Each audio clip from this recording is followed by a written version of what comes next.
El tema de hoy, minería ilegal. Claro, hemos llegado de los conflictos que se han sucedido por décadas a delincuencia pura y dura. ¿Cómo estás, Gonzalo?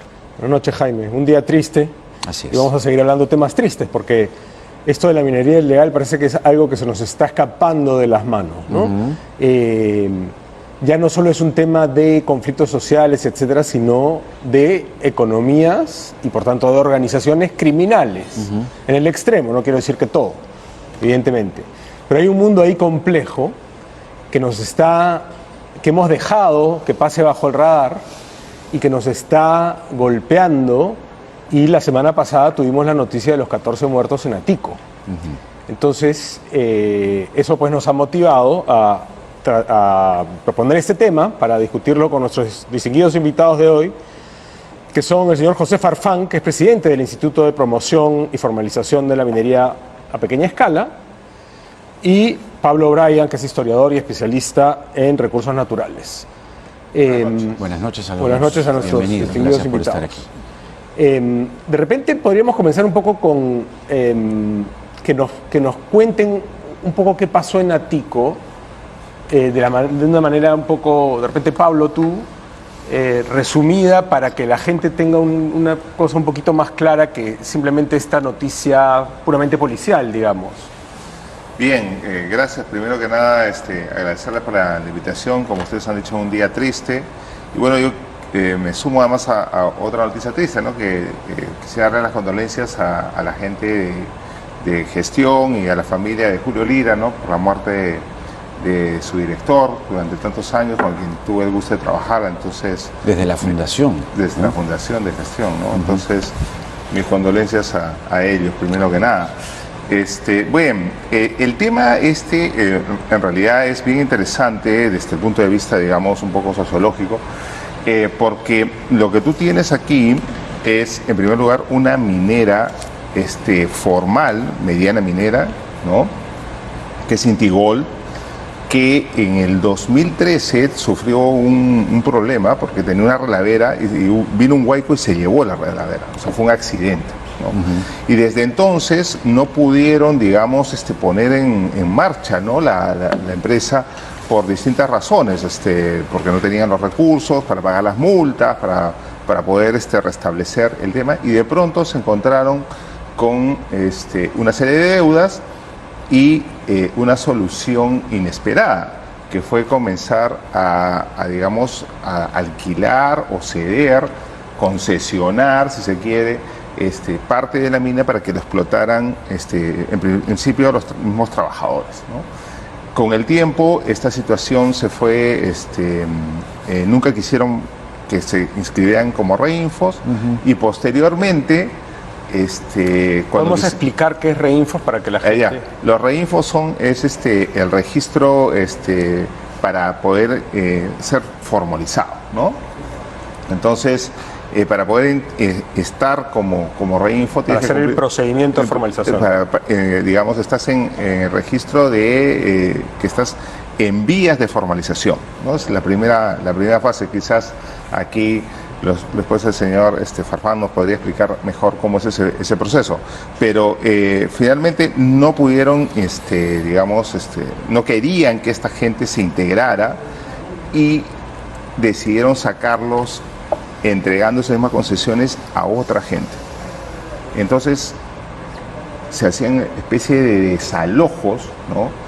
Entre esta gente que estaba, digamos, haciendo actividades de minería informal en esta misma concesión minera, y luego venían otros, y ahí se han producido varios enfrentamientos. Este no es el primero. O sea, en 2020 también hubo un muerto, y no se sabe si fue solamente uno u otros, o algo parecido a lo que ocurrió. Pero el nivel de gravedad, que sean 7 primeros, 7 después. Claro, lo que pasa es que estos enfrentamientos la policía ahora ha entrado. En otras oportunidades la policía no podía entrar, ¿no? Entonces, esta situación, digamos, de tierra de nadie, en una zona... Zonas liberadas. Son zonas liberadas, y yo creo que lamentablemente el problema que está ocurriendo en el Perú es que nos estamos dando cuenta que el Estado no tiene el control territorial para imponer el orden en casi ningún lugar. ¿no? Y eso es lo que Es gravísimo. es dramático, O sea, tenemos ¿no? en el Porque Perú zonas liberadas. Parece Sí. la fiebre del oro, ¿no? Claro. El lejano oeste. totalmente, O sea, y esta no es una zona, Texas. digamos, tienes, o San Francisco, ¿no? O sea, tú tienes acá Secocha, que es un lugar tradicional en donde debe haber unos 10.000 o 15.000 personas que desde la década de los 90 vienen explotando oro en esa zona. Y luego hay lugares un poquito más alejados, como Salto de los Molinos, donde hay otros 1.000, trabajadores en minería informal. Y así está La Pampa, y están otros en el norte que están, digamos, teniendo este mismo tipo de problemas, ¿no? Cerro el Toro, en La Libertad, etcétera. O sea, está como por aquí, por allá, Hay 25.000 hectáreas en el Perú en las que se dedica la gente. ¿Pero a la está minería concentrado informal. o son...? No, están en las 25 regiones que tiene el país. Ahora, yo quisiera preguntarle al señor Farfán, una definición de la diferencia entre la minería, digamos, si es que la hay, artesanal, informal e ilegal. Porque el caso que nos ha explicado Pablo, de Inti Gold, no es un modelo, no es la única minera formal que tiene este modelo no sé cómo llamarlo, de concesión, subarriendo, ¿no? Con mineros artesanales en principio. Y ahí creo que se vuelve relevante la diferencia entre artesanales, ilegales y informales, si es que lo hubiera, ¿no? Claro. Gonzalo, muchas gracias, Jaime. Buenas noches. Sí, en efecto, lo que relata Pablo es verdad, solo que Inti Gold ya no es la titular de las concesiones. Ahora ya no, ¿no? Claro. Hay un proceso que se lleva a cabo justamente en Indecopi y hay una junta de reestructuración que lo preside fundamentalmente la empresa Golder Miner o Miner Golder, si mal no recuerdo, y entonces Inti Gold ya no- Transferido a las concesiones. Exacto, ya no es, Como digamos, parte de una titular. reestructuración de un proceso concursal. digamos. Exacto, Pablo. Pero el tema es que efectivamente, como señalas, la ley de minería establece específicamente dos términos cuando hablamos de pequeña escala. Pequeña minería y minería artesanal. La pequeña te lleva a un límite de hectareaje de 2.000 hectáreas y una capacidad de producción, transformación de 350 toneladas día. Sí. Y la artesanal te lleva a 1.000 hectáreas y 25 toneladas día. Esa es la gran diferencia de los dos. O sea, cuantitativa. Sí. Esas dos diferencias se trasladan al proceso de la formalización que explica Pablo en el REINFO, que es el registro de la formalización. Exacto. Yo me registro, o los mineros se han registrado desde el año 2012 de este último proceso, y se entiende que se ha clasificado como artesano o como pequeño. Al estar ahí dentro de ese registro, registrado por el Estado, está exento de la minería ilegal. Claro. El registrarse ya demuestra la voluntad de Ahora, estar en el proceso. señor Farfán, aprovecho para comentar también a ustedes y al público que pueden participar de la encuesta diaria que hacemos aquí en el programa. La pregunta está en la pantalla. ¿Cree que el gobierno tiene una estrategia para combatir la minería ilegal? Solo tiene que acercar su celular con el código QR que está ahí en la parte inferior derecha de la pantalla y participar. De momento, 46 personas dicen que no hay una estrategia y apenas una dice que sí, ya subió a 51. Pero yo quería, precisamente aprovechando la pregunta, ir un poco más allá, porque claramente muchas personas, funcionarios, altos funcionarios, y yo diría hasta el propio presidente, en su sentir, en su ideología, en su pensamiento, se colocan más cerca de quienes protestan, más cerca de quienes lideran paralizaciones o bloqueos, que quienes quieren poner el orden y que la minería, comenzando por la formal, que es la que finalmente tributa, y siguiendo las demás, artesanal, aunque la informal ya tenemos problemas, la ilegal ni qué decir, son contrarios a ella. Entonces, ¿cuánto perjudica o cuánto pone en riesgo que se solucionen los conflictos? Y no solo los conflictos, ya la delincuencia, o como dice Pablo, zonas liberadas en el Perú, cuando el gobierno no tiene una estrategia, y más bien su estrategia parece estar más cerca de quienes protestan y bloquean. Sí, yo diría, en este aspecto, Jaime, de que un poco es el tándem del gobierno actual, ¿no? De que precisamente no hay una estrategia, una mirada más o menos integral del asunto, y eso hace de que existe ese tipo de intervenciones, protestas, las carreteras, y no solamente en este tema, ¿no? Tenemos las bambas y Claro, pero ahí La Libertad, creo que hay que Trujillo. distinguir, ¿no?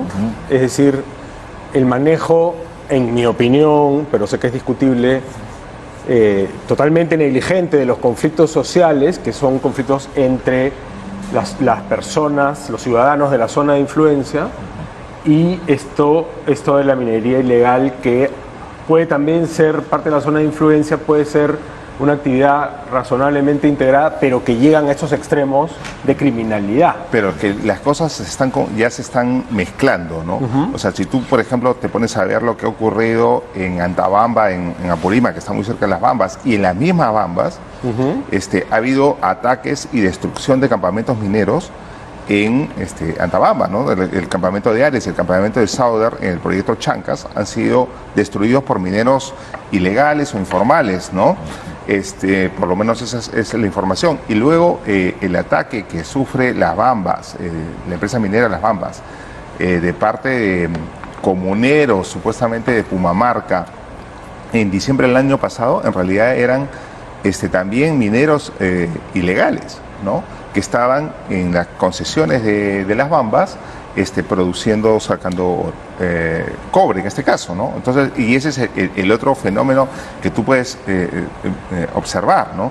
Ya no hay solamente una minería artesanal, digamos, de oro, como era en un principio, sino que también de cobre, ¿no? Por los altos precios que está el mineral. Y por otro lado, el otro fenómeno es que las comunidades que siempre parecían estar reticentes a la actividad minera, ahora han creado asociaciones de pequeña minería y están también tratando de explotar esos mismos yacimientos o esas mismas concesiones mineras de gran minería. Entonces, el tema se ha complejizado. Si tú ves los últimos hechos que han ocurrido tanto en Huancuire como en Fuerabamba, ha habido mineros ilegales detrás, ¿no? Incluso ahora hay un proyecto de una ley para la nacionalización del cobre que la están moviendo algunas asociaciones de mineros artesanales, en donde lo que están pidiendo es que el 25% de las acciones pasen a mineros artesanales, ¿no? O sea, es una nacionalización del cobre media rara, porque no va a estar en manos del Estado, sino que por lo menos un 25% va a estar en manos de mineros informales, ilegales o no formales, como dice Basombrío y Valdés, ¿no? Sino también en manos de mineros de comunidades originarias. Y hay todo un movimiento con relación a esto, y es, digamos, un nuevo ingrediente, un nuevo fenómeno de lo que está pasando en la minería ahora, ¿no? Y de eso que has descrito, ¿hasta qué punto se puede decir que el gobierno de Pedro Castillo haya apoyado a estos mineros ilegales en su fase criminal, digamos?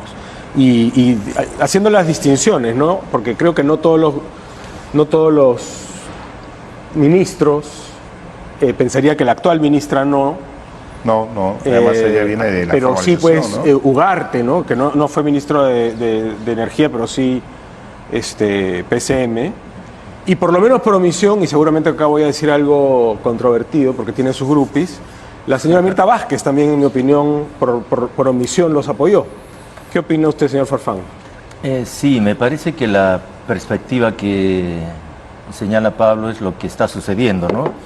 Varios grupos y varios intereses, varios lugares, se entremezclan los actores, o sea, estamos hablando a la vez de gran minería ilegal, comunidades campesinas, que está tomando bastante relevancia, y son las propias comunidades campesinas ahora las que quieren efectivamente, digamos, tener mayor inclusión, mayor acceso a las operaciones, incluso de gran minería, a pesar de que no es el caso, ¿no? Porque una operación de gran minería, Gonzalo, no da para una actividad de pequeña minería artesanal, pero existe... No solo no da, sino que no sí puede incorporar en su proceso productivo que busca la eficiencia una operación pues justamente artesanal. Que Ahora, pequeña. precisamente desde el 2002, el dato que tengo aquí, el gobierno empezó el proceso de formalización Así es. de los mineros artesanales y para eso se requiere un contrato de explotación con los dueños de las concesiones mineras.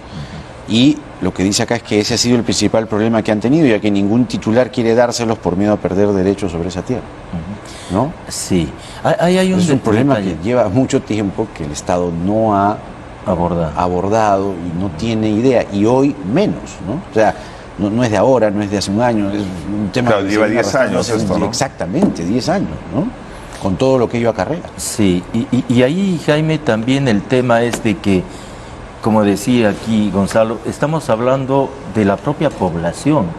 O sea, no estamos hablando de gente que viene de afuera, o como sucede con la gran minería, es una empresa que viene de afuera, con trabajadores de afuera.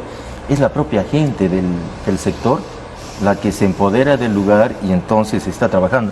Y lo digo en razón de que... Sí, no, porque también si tú te pones a ver en Madre de Dios, son migrantes los que llegan claro. a trabajar ahí, ¿no? Claro. Y en algunas otras zonas como Secoche, etcétera, también en Arequipa, no son, digamos, comunidades los que están ahí, sino son mineros que vienen de fuera, lo mismo en Cerro del Toro y en algunas otras zonas del país. Entonces, en Apurímac no.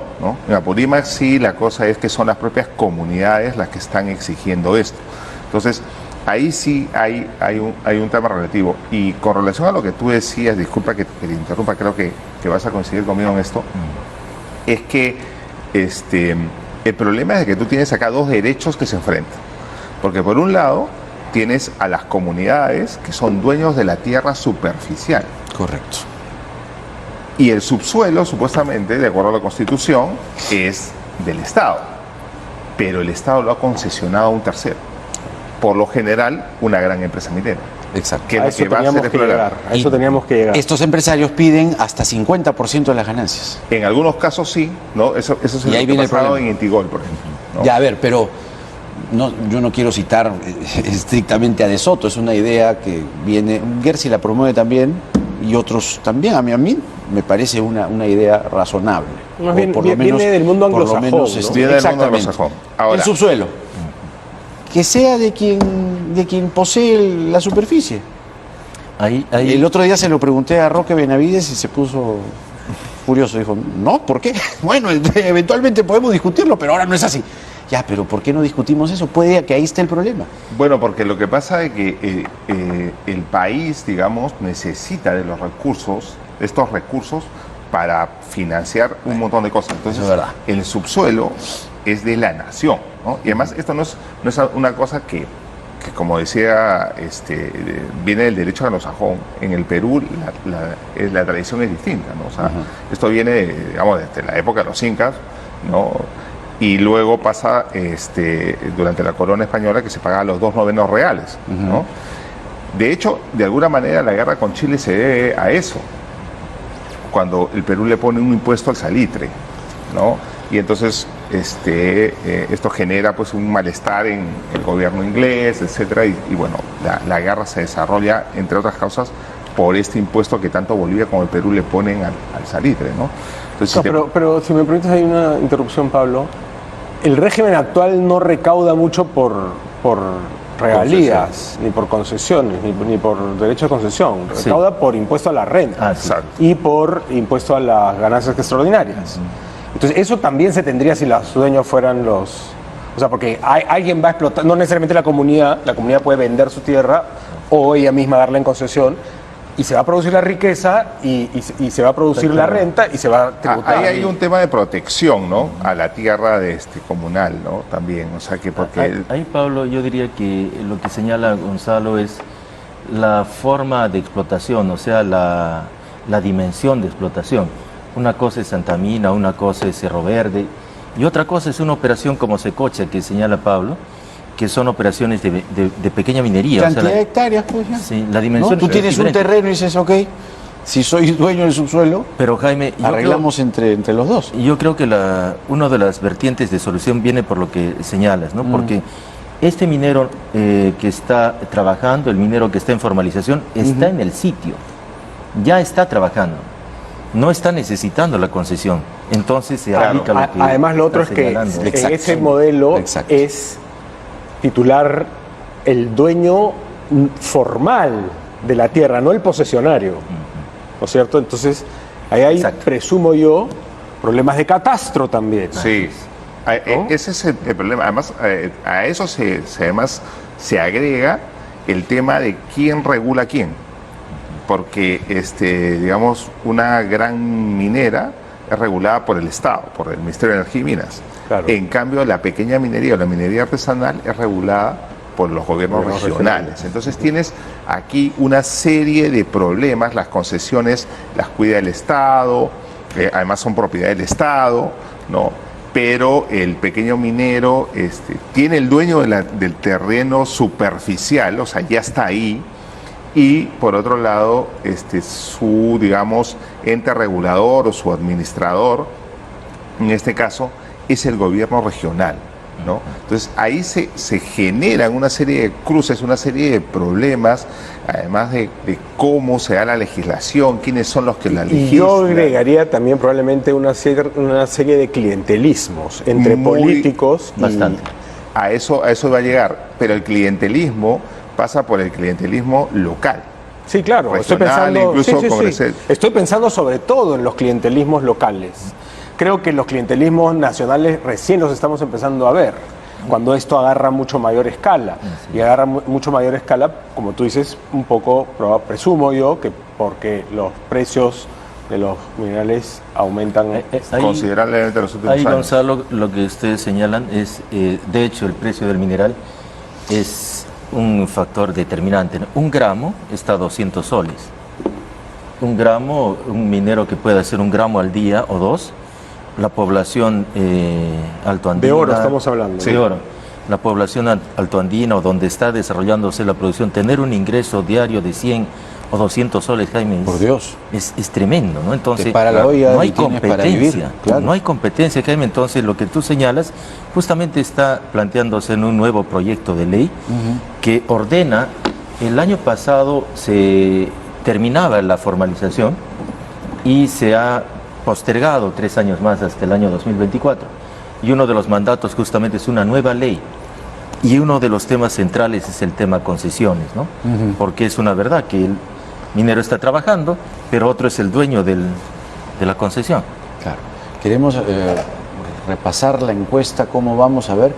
¿Cree que el gobierno tiene una estrategia para combatir la minería ilegal? Es lo que les estamos preguntando. Participen con el código QR que está en la parte inferior derecha de la pantalla. 309 personas dicen que no, 25 personas dicen que sí. Bueno, es que claramente no hay una estrategia. Y lo que les decía hace un momento que, no sé, no prendió la reflexión, que yo creo que estamos en un problema mayor, porque la ideología, el pensamiento guía del gobierno o de quienes toman decisiones está más bien de un lado de turbamulta. Entonces yo no veo una solución ni a ni a los conflictos sociales desatados a partir de la minería. Entonces, la salida, ¿por dónde la ves? Definitivamente la salida pasa por encontrar, digamos, una solución mucho más realista que pasa por un poco lo que estábamos discutiendo, ¿no? Sobre el tema de qué vamos a hacer con las concesiones mineras, ¿no? Hay un montón de concesiones que son, digamos, ociosas, ¿no? Entonces hay que, además el Perú se han caído las exploraciones, entre otras razones por todo este tipo de problemas, ¿no? Que es muy difícil hacer exploración ahora en el Perú. Tienes que hacer consulta previa, tienes una serie de cosas. Y Fitch dijo, ¿no?, hace algunas semanas, Perú no es el mejor de los destinos para hacer minería. Eso es un golpe. Claro, y por eso también hemos caído en el ranking Fraser, ¿no? Ajá. Entonces, hay que buscar una solución a ese tema. Y el problema que yo le veo a esto es que, como se decía, ¿no? Hay una persona que puede ganar 200 gramos. 200 soles. 200 soles Por gramo. por gramo. Pero no necesariamente esos 200 soles van para el trabajador.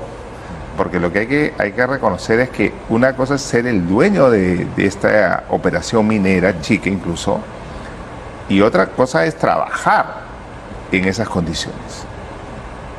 Entonces, lo que vamos a tener probablemente después es que se da, digamos, se liberaliza, así ya las comunidades pueden explotar, es que no van a ser los propios comuneros los que van a trabajar ahí, sino Además, que van a traer gente de fuera. Pero además no se puede liberalizar porque tienes un problema ambiental de la patada. Exactamente. Claro, ese es el O sea, no, te votan, te quitan los TLCs, te votan de todas las organizaciones internacionales.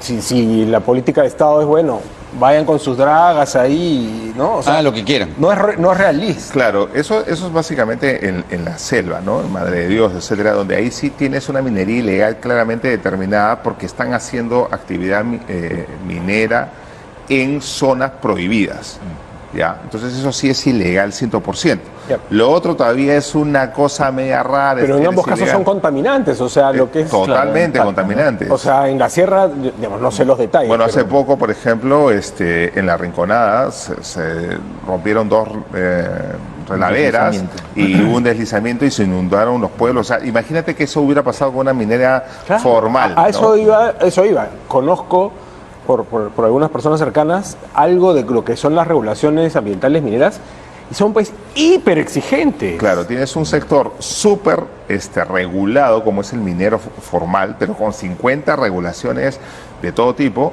y por otro lado una minería que se hace pues tirando mercurio al Claro, río ahí, sin ningún claro. problema. No, cuando yo fui a La Rinconada hace años, llegué hasta allá, habían niños limpiando el oro como si nada. Claro, o sea, Y hay en un trabajo solo infantil. riachuelo estaba el mercado, pasaba el metal por abajo, ¿no? Los restos de metal.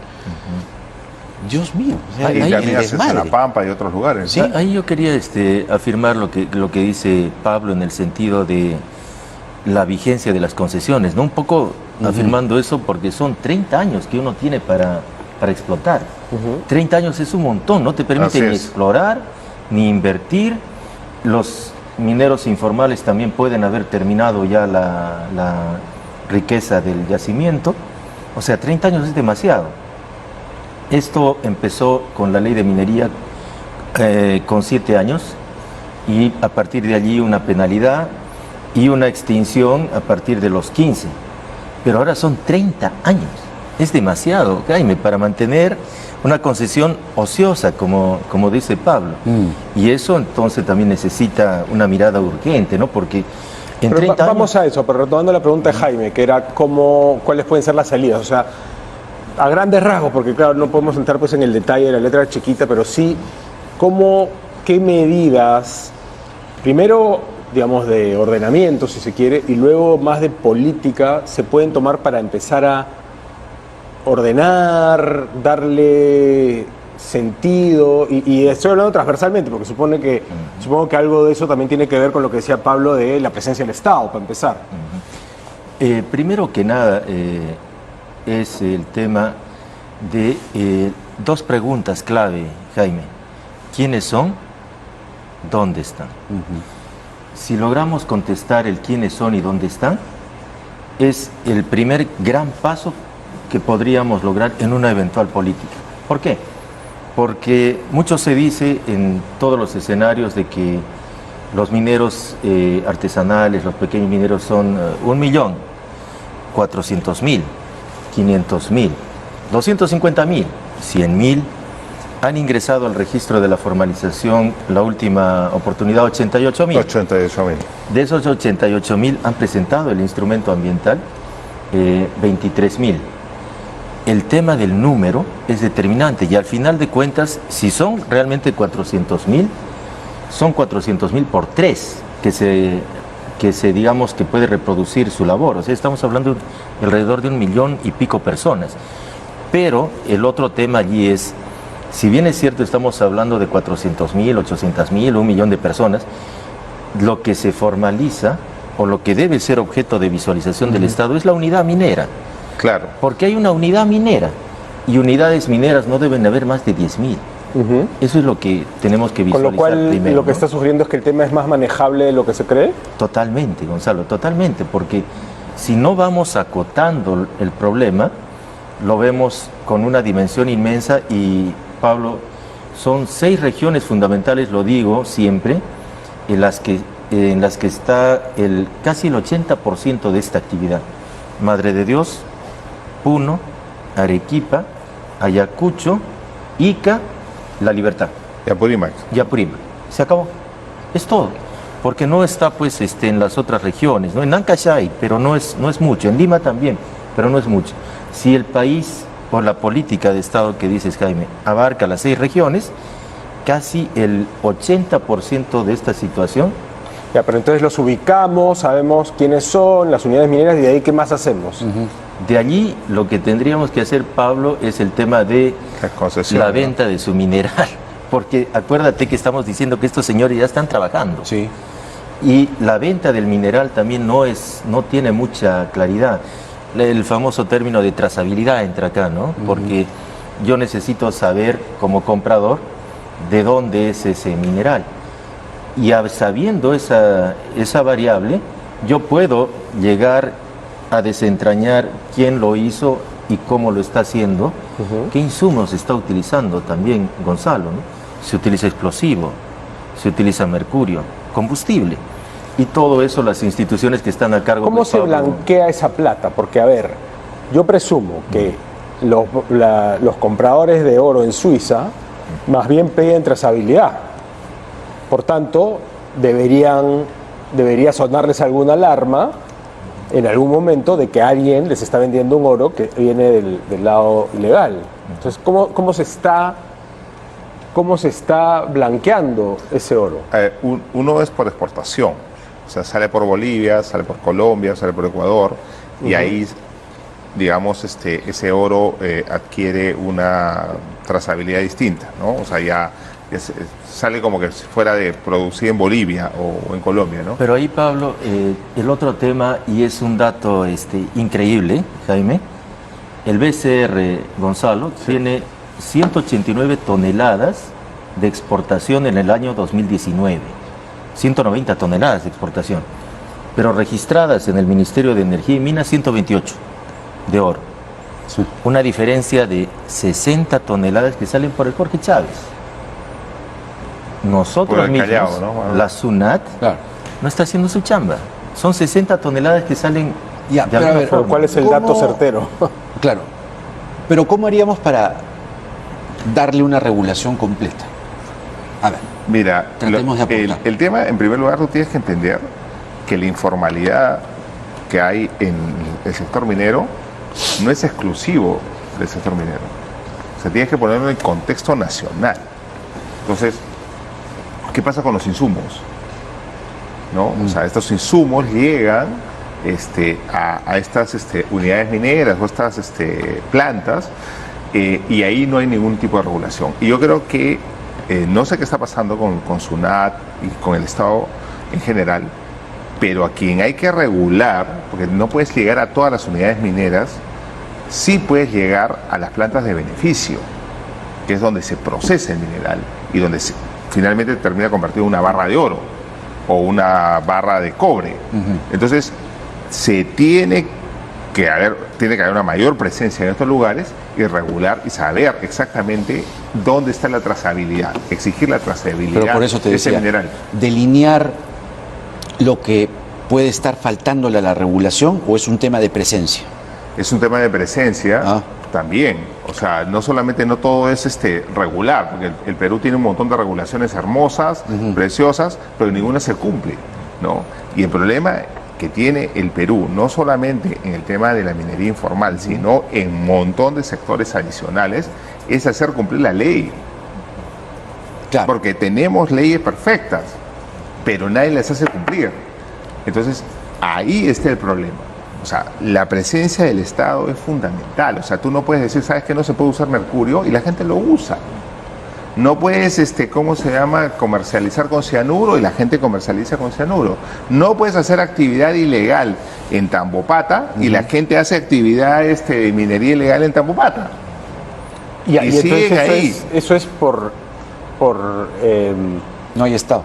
Claro, pero ese no hay Estado es falta de decisión política solamente, o también es una falta de capacidades, porque ustedes dos han sido funcionarios públicos en temas de energía y minas, justamente, y han estado in situ y han visto todo esto que nos están contando de primera mano, ¿no? Y se habrán topado con las dificultades, presumo, y con las limitaciones que pueden ser de decisión política y o también de falta de capacidades. Son las dos cosas, yo creo, ¿no? Sí, Ahí- si me permites, Pablo, yo creo de que es voluntad política. Totalmente. Totalmente, ¿no? Es voluntad política, porque cuando hay esa voluntad política sí es factible.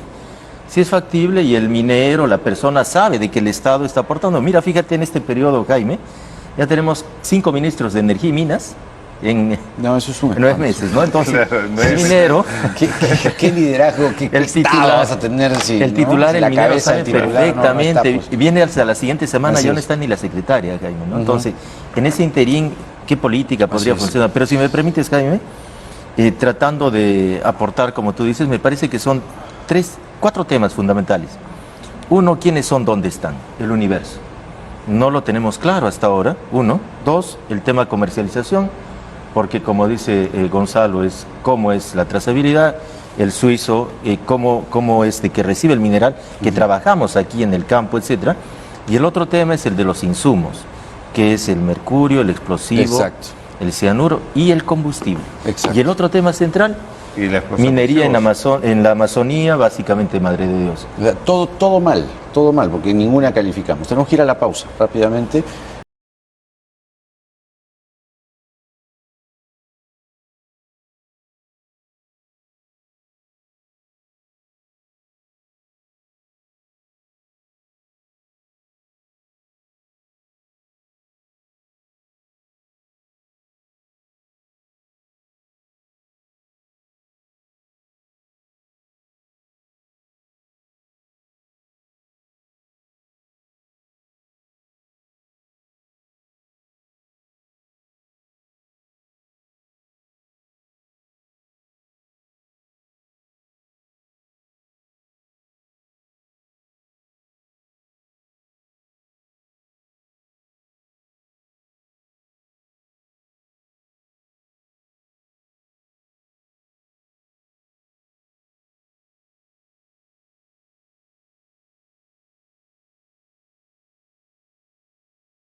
Esto es Enfoques Cruzados por Canal N.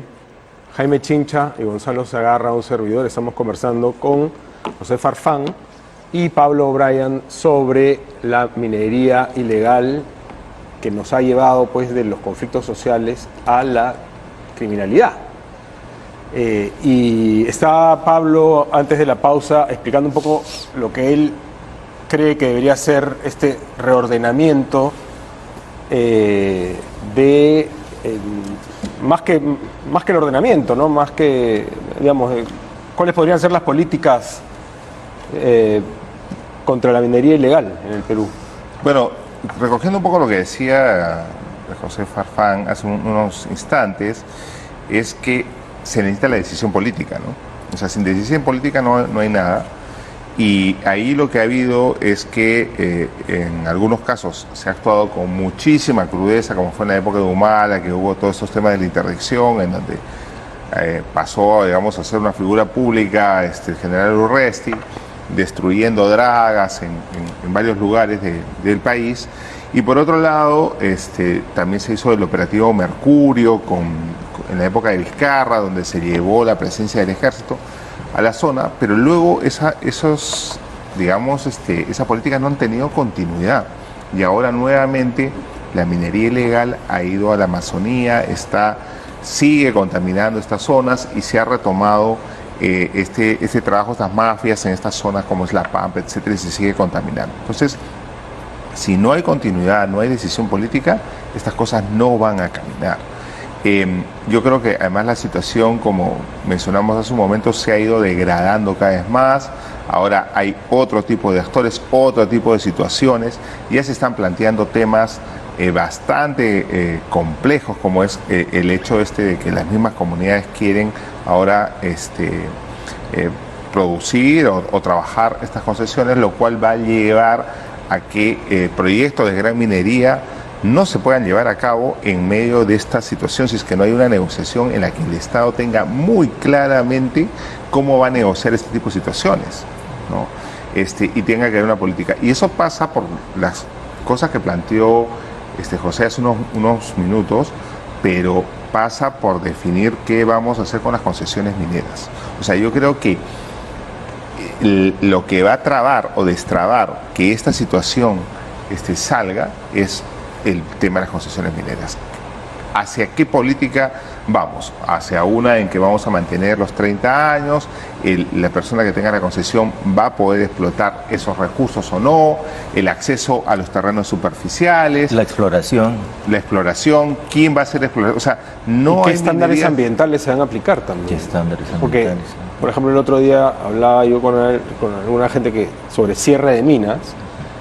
Claro, entiendo por lo que me explicaron y de repente había interés particular, pero la legislación de cierre de minas es de un estándar muy alto para minas preexistentes que nunca funcionaron con estándares altos. Claro. Entonces casi que es imposible de cumplir, me decían ellos, ¿no? Y, Claro, por eso y- se ha tenido que sacar una ley para el abandono de cierre de minas. Claro, que es una ley penal incluso, Sí. porque es un delito abandonar una mina. Porque una, ya ha pasado, mina pues. se agota y tienes que cerrarla y cerrarla bien, ¿no? Y yo alguna vez en España me llevaron a mirar una mina, porque en el Perú entiendo que no hay minas cerradas. Sí hay. Sí hay. Pierina está cerrada. Pierina está cerrada. ¿Ya terminó de cerrar? Sí, tiene Bueno, cierre. sí. una mina cerrada, bien cerrada, es una maravilla. O sea, es Claro. bajo estándares ambientales. O sea, lo he visto yo, como te digo, en España. No parece que hubiera habido una ¿Y mina qué ahí. tal Pierina? Claro. Bien. Así como dice Gonzalo en España. Sí, ha llevado buen tiempo y está cerrada completamente.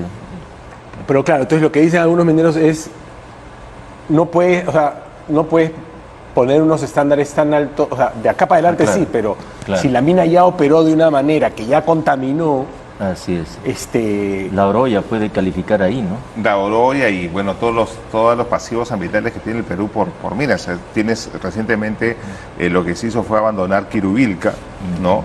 Y contaminó el río Moche, Así es. ¿no? Entonces, Y ahora están los mineros informales. y ahora están los mineros informales que han invadido esas zonas. Y ese es el otro problema que se tiene, ¿no? O sea, hay zonas que han sido explotadas y que luego vienen los mineros informales y las siguen sobreexplotando, ¿no? Porque siguen encontrando leyes que a ellos sí les genera ingresos y ya no a una gran minera, ¿no? Ese tipo de situaciones son las que agravan además la situación ambiental sobre todo, ¿no? Así es. Hay una cosa, Gonzalo, que tú conoces, es el tema en general, y lo dijo también Jaime, el tema de la informalidad. Empezaste a mencionar a Hernando de Soto y es verdad, ¿no? O sea, la informalidad como tal, el último dato que tenemos es de que el empleo informal está casi en 80%, Gonzalo. O sea, si eso tenemos en las ciudades, ¿qué podemos esperar en los sitios más alejados donde no hay una oportunidad laboral? Y esta actividad de alguna manera te brinda la posibilidad que a la vuelta de tu cabaña puedas realizar explotación, pero sin una política de Estado coherente y sin una presencia. sin una Pero presencia, José, pero también lo que tienes que ver es el tipo Exacto. de trabajo que realizas ahí. O sea, más de 12 horas, trabajo infantil, prostitución, incluso trata de en la mujeres, Rinconada, por ejemplo, y tienes, te pueden asesinar, ¿no? O sea, pasa bastante, o morir en un derrumbe, que también pasa bastante, más de lo que Exacto, digamos, mira, llega a los Trujillo, diarios, ¿no? Trujillo hace un mes, un poco más, a principios de mayo, un derrumbe en un socavón de una minera ilegal causó la muerte por asfixia de 4 personas. O sea, no es solo la delincuencia, que es lo que Claro, ¿no? hemos o sea, notado es- en el sur, sino también que el Estado no da las mínimas garantías para, de acuerdo, coincido contigo, no se trata de crear más leyes, sino de hacer efectivas las leyes que ya existen. Claro. Entonces, en un Estado ausente, un Estado que no se atreve, le da miedo, desconoce, no solamente hay muertos por violencia, sino muertos por negligencia. Pero, y nadie dice nada. Y te puedes imaginarlo, tú hace un momento describías cómo se procesaba el oro en La Rinconada. Rinconada. O sea, te puedes imaginar lo que le va a pasar a la salud de esas personas o esos niños, No, etcétera, que han estado en olvídate, contacto con ese tipo de contaminadísimos. sustancias. Claro. O sea, también tienes un problema de salud pública importante, ¿no? O sea, Sí. durante la pandemia, la minería informal no paró. Y se sabía que había un alto grado de contaminados en varias, Claro. en Secocha, en Apurímac, Sí. etcétera, ¿no? Entonces, tienes aquí deficiencias gravísimas, situaciones sumamente complejas que el Estado no tiene cómo atender por esta debilidad y esta incapacidad o esta falta de decisión política de querer poner orden. O sea, Exacto. porque eso es lo que le pasa al Perú y ahí hay quienes dicen que eso podría llegar pues a ser un Estado fallido, porque el problema de este país es que las leyes no se cumplen. O sea, ese es el principal Porque no problema hay de un este país. Estado lo suficientemente responsable para hacerlas cumplir. Mira, me estás haciendo acordar, cuando estuve en América, en Cuarto Poder, Mirko Lauer escribió, 2005 te estoy hablando, escribió, hay oro en Canta. Entonces yo estaba haciendo reportajes y dije, me voy, y me fui a Canta. Me fui a Canta, hice la ruta, me levanté a la 1, 2 de la mañana, calquilé burro, trepé 2, 3 cerros y ahí estaba la veta. No había nadie, era la gente como sacándose la lotería y la gente persiguiendo a la veta, una mujer llorando a su marido que acababa de morir una semana antes, la gente desesperada sacando costales de oro, se iban a la carretera y ¿sabes qué pasaba? La única presencia del Estado, ¿sabes cuál era? A la salida la policía pidiendo la propina, el porcentaje por lo que tú sacas. ¿Cuánto sacas? Ya, dame el 10%, dame el 15%. Esa era la única presencia del Estado. Por Dios, de esto hace 17 años. Claro, pero en el 2014 queríamos entrar en la OCDE. No, es que Qué- sí, Sí, pues sí. la carreta Qué delante de los buen chiste, caballos, ¿no? claro, qué buen chiste. Ahí, Gonzalo, en el tema de interdicción que tocó también Pablo, es justamente parte de lo mismo, ¿no? O sea, se interdicta, hay un presupuesto tremendo para hacer este tema, ¿y después qué? Porque es lo que comentabas tú de la Operación Mercurio o todo lo que hizo el señor Urresti en su momento. Perfecto, ¿no? Se interdicta aquí, etcétera. Y siempre será un misterio Ah, por qué de pronto Urresti paró, ¿no? paró, se detuvo, ¿No? Ya no hubo Venía más. bien así, de pronto alguien le dijo ya, Sí. para con los mineros artesanales. Y ¿no? Bueno, hubo varias huelgas, ¿no? Sí, hubo pues. varias huelgas y hubo, digamos, varios problemas también políticos, ¿te acuerdas? Apareció un Congresistas aportante como por ahí, ¿no? Oro. Dijo, por si Sí, acaso claro. yo aporté a la campaña, ¿no? Sí. Ya desde esa época tú Claro. te das cuenta de que había una influencia muy fuerte en ese sentido también ya en la política nacional, o sea, y los cambios en la legislación se han ido dando un poco por ahí, ¿no? Sí, yo creo que sí. Por ejemplo, en este tema es ¿y qué sigue después de, no? O sea, parte de la política también. Interdictamos, hacemos esto, el otro, y luego ¿qué continúa? Porque si no, es la misma coyuntura que estamos viviendo. Pero es a un nivel paso nacional. antes de la minería, ¿no? Es lo que decía Pablo al comienzo. O sea, es el problema que no se cumple la ley en ningún ámbito. Entonces, claro, lo que pasa es que la minería es lo que más divisas nos da. Y por Claro. eso se vuelve lo más grave y lo más visible. Pero Pero da o divisas sea, todas estas y- actividades ilegales o semi-ilegales, o sea, porque ilegales estoy pensando, totalmente ilegales es el narcotráfico, ¿no? Total. Pero semi-ilegales es unas que tienen digamos, un ámbito legal y uno ilegal, como la tala de árboles, o sea, la La deforestación. la tala, ¿no? La tala que hay legal e ilegal y la minería que hay legal e ilegal. Todas esas tienen en común eso, ¿no? Que en la parte ilegal, ya sea que abarque todo o una parte, son economías criminales Exactamente. que convocan criminales, o sea, Que los necesita. parte del argumento para legalizar las drogas en el mundo es que si las legalizas vas a dejar van a dejar de Desbaratas estar el narco. van a dejar de estar en manos de criminales y van a estar en manos de empresarios. Entonces, en la tala y en la minería tienes criminales e empresarios. Y tal vez al medio... Y empresarios criminales. Y al medio probablemente comunidades, en fin, gente que no puedes poner, ¿no? Pero entonces el tema es qué hacemos con estas economías criminales. Es que, y además estas economías criminales en el Perú que tienes la tala, el narcotráfico, el no contrabando, disminuye, que no disminuye. la trata de mujeres, etcétera, tienen una serie de vasos comunicantes entre sí, ¿no? O sea, el que lleva los trata de insumos, personas, insumos químicos, claro. al narcotráfico y también a la minería ilegal, o sea, lo que tú decías, el combustible, etcétera, el ácido sulfúrico, son, ¿cómo se llama? Insumos que se necesitan para la minería y también se necesitan para la actividad de narcotráfico, ¿no?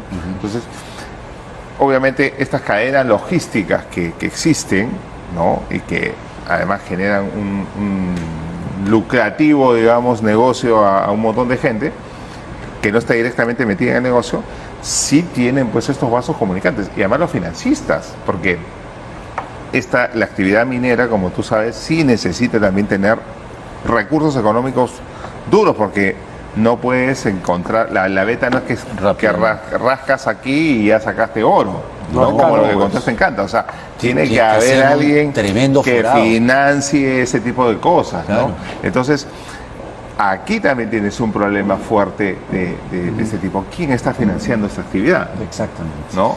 Y todas esas cosas, yo creo que si realmente se quisieran investigar y saber, no serían tan difíciles de conseguirlas, ¿no? A veces hay una complicidad pasiva. Es ¿no? que está el problema de que esos recursos que se generan, ¿no? Son sumamente importantes. O sea, estamos hablando de que 60.000 toneladas de oro al año, ¿no es cierto? Que no sabe el BCR, ni siquiera sabe de dónde son. Esas 60.000 toneladas de oro es... 60 toneladas. 60 toneladas de oro es un montón de plata. Correcto. Sí, ¿el gramo está cuánto?